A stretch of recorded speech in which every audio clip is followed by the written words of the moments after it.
Hello everyone, and thanks for joining School of the American Rifle. Wanted to do a Sons of Liberty Gunworks lower receiver physical.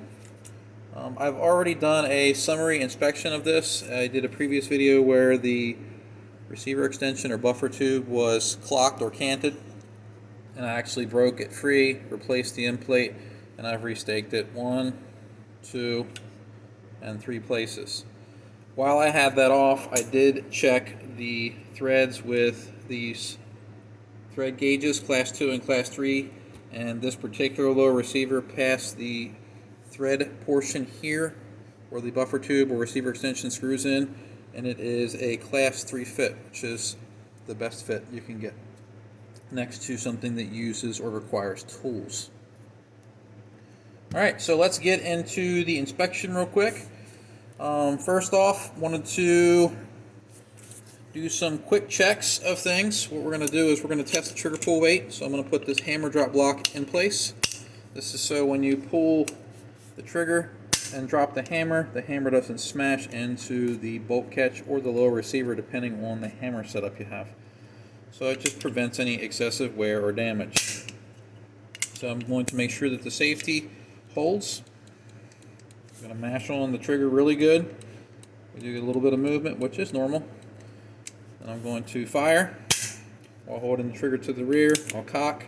I'll do a slow reset or release. It held, which is good. I'll do it again, and I'll do a fast release, and it held there. So it passes my function check. Now let's do a trigger pull weight test. Alright, so we put our trigger pull scale on here.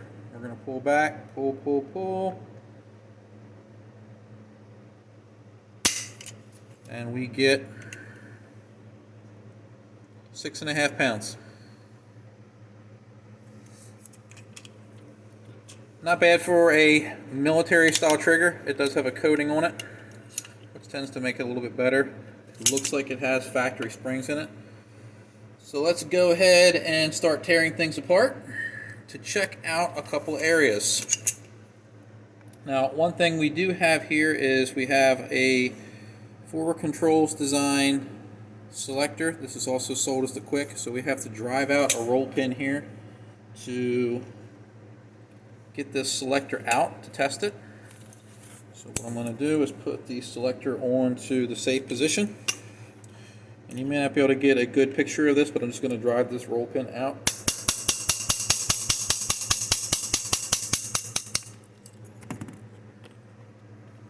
This is actually a spiral, well, no, it's a roll pin. So we have that out. Take the grip off.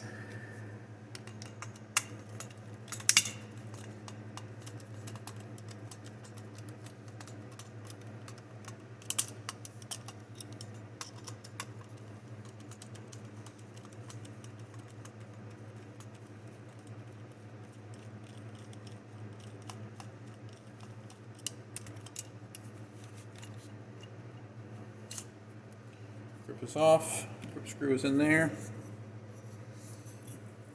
Alright, now I'm going to check the bolt catch, and what I'm going to do here, this is one of my tricks from my class. Take an assembled bolt carrier group, you're going to lay it on this little tab right there where I'm pointing with the brass punch. You're going to lay the back of the bolt carrier on there, and you're going to see if the spring can hold the weight. If it collapses like this, that means that the spring or plunger assembly inside here may warrant some attention. This one passes. So now I'm going to try to drive out these pins. You can notice I'm using a brass punch. I will not use a steel punch to drive these pins out. You can damage things in the lower receiver using a hard steel punch. Alright, got the hammer out, got the trigger out, got the selector out, and the plunger fell out right here. So let's go ahead and check. This is my hammer and trigger pin hole gauge. Passes the go side. It actually passes all the way through, so both sides pass. No-go side. It's not going to go in there unless something is severely wrong, and we can't get it in here without taking out the magazine catch. But it's a good time to showcase a part. We're going to stay here on this table, and I'm going to show you something that I use at student benches. It's called the mag catch tool. Pretty neat little device. Now, you don't have to use something like this, but it's pretty inexpensive. I think they run about $5. But you push the magazine catch in. I'm going to roll the lower receiver over, and you simply start removing the mag catch.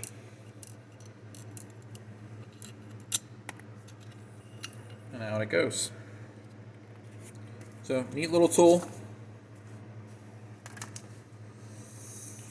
Alright, now we're going to check the selector bore.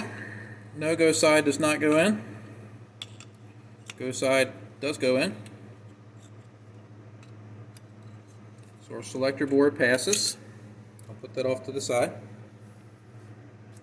I have my son Gabriel helping me today with video because Mom was not feeling well and I needed an extra set of hands to help out here. We did pass our hammer and trigger pin hole gauge. So I'll put that off to the side. Now we're going to check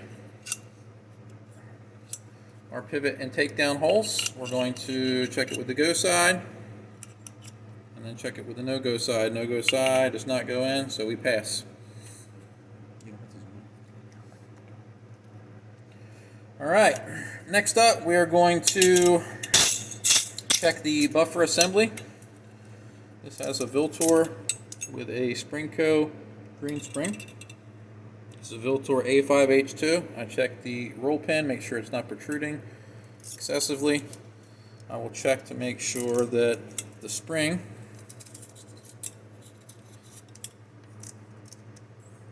does not go to solid height. The bumper does kick out, so that's good there. And then off camera I'm going to measure the spring, so we won't be able to follow that. Our spring is 12.5, which is good. That's in range. We're going to put that back into the gun. Next thing we're going to do is we're going to check the length or distance of travel for the carrier assembly. What we want to do is make sure that the carrier, when it goes into the buffer tube, does not hit here. I'm going to push this in. We're going to check the gap right here. So I have a gauge that I made. It should clear this, and it does not. Oh, it went in there if I give it a little bit of force, but it doesn't clear if you look really closely. I've got to force it past it. So it's right on the border of passing and failing. You can see I can force it in. And there, if I push hard, I can't. So the issue here is this particular receiver extension in conjunction with this lower receiver has too much depth to it. That means the bolt carrier comes back too far, and on a gassy gun, that buffer pad can collapse and actually allow the gas key or carrier key to hit the lower like this, which is bad. So for this particular setup, you would have to either take the buffer tube out and screw it in another turn, which we can't do because we don't have enough space to make another rotation before we hit into the retainer here. Or we would have to basically cut some material off of the buffer. Now the quick fix is to simply remove the buffer, put a quarter or some type of acceptable spacer in there, and now you've pushed the buffer assembly a little further forward and it won't allow it to travel as far back. So we do have one failure there, but it's not a manufacturing issue. This is more of a stacking of tolerances issue. I'm going to use this gauge here to make sure that this opening here isn't too wide. It's not. And we'll check it right here, and it's also not too wide. So again, passes. Alright, I'm going to use my gauge to check the disconnect, hammer, trigger, and we pass there. I'm going to put things back together, so let me find my slave pin.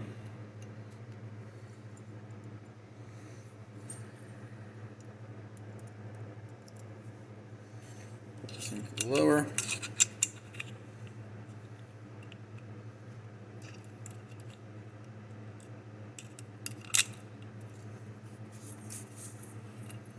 Hammer spring looks good.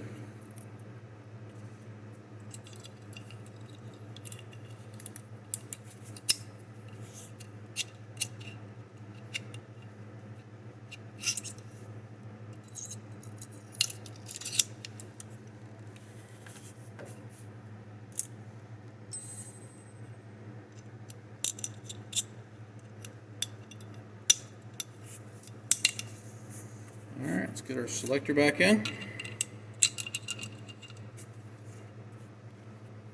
Detent. Grip. Get my screwdriver.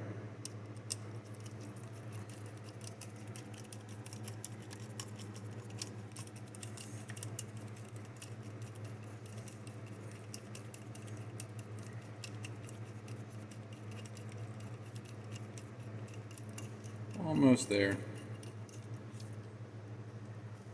That wasn't even engaging. There we go.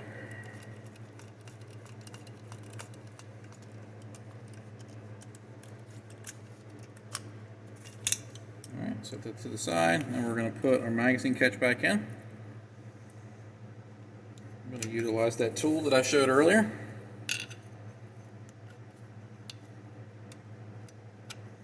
Again, you can use other things. Some people will use like a Bic pen or something, or something plastic. They'll use a steel punch. Sometimes that scratches things though, but I found this thing makes really easy work of everything.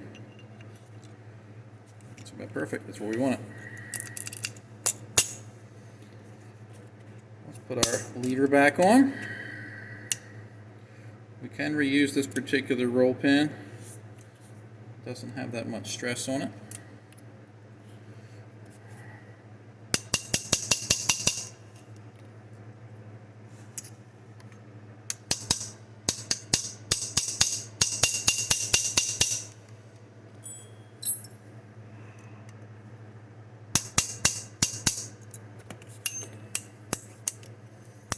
Everything holds. All right, the final test will be the magazine well gauge. I'm going to push the magazine catch in, put the gauge in, and hopefully it passes.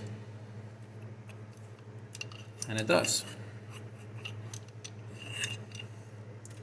So the Sons of Liberty lower receiver is an example of one, but it passed our gauntlet of examination and tests. Like I said, the one thing that we ran into in a separate video was a slightly clocked receiver extension. That is simply a cosmetic issue. So that is not really a fail or a jab in any way. Just wanted to correct something that we could on video to showcase breaking some staking, even though it looked great, and things like that. So notice here, before we wrap up the video, that we have some brass marks here on the pins where I was using the punch. So something you can do, this is a little trick, get some Birchwood Casey aluminum black. That one's got paint on it. And then you can put it on the ends here where the brass transfer marks are. And again, this is a cosmetic thing. Some people will be like, well, run it, bro. Well, if that's how you look at it, that's fine. But some people don't want to see brass marks on a newly assembled gun. And if you look closely, everything disappeared. Now I'm going to flush this out because I don't want this aluminum black to be sitting on or in any areas that are unseen and accelerating any corrosion. But just wanted to show you how you can touch up any marks on a gun.